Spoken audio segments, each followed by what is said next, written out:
பாருங்க, தென்னை மரம் ஏற்று பனை மேலே ஏற்று அவ்வளோ ஈஸியான வேலை கிடையாதுங்க.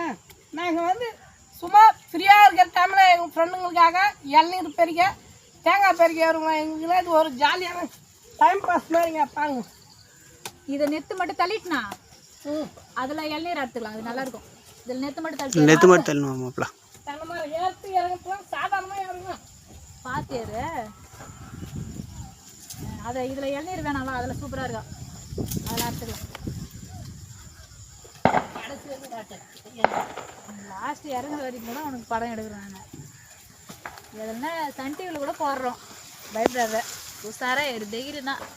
ஒரு காலத்தில் இதெல்லாம் ஒரு விஷயமாவே தெரில எனக்கு. இப்போ என்ன பண்ணுறது, முடியல, மூச்சு வாங்குது. அப்பயும் ஒரு நாள் இதில் ஏறணும்.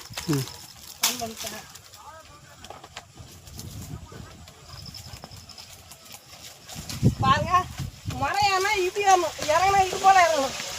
இது ஈஸியான வழிங்க. கரெக்டாக அந்த தாடு தொடைய ரெண்டுத்தையும் இறுக்கி பிடிச்சிக்கின்னு அழகாக கை இது பண்ணி இறங்கணுங்க.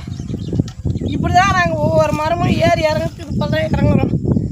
அதாவது நம்ம வீடியோக்கள் உங்களுக்கு பிடிச்சுன்னா நம்ம சேனல் லைக் பண்ணுங்கள், கமெண்ட் பண்ணுங்கள்.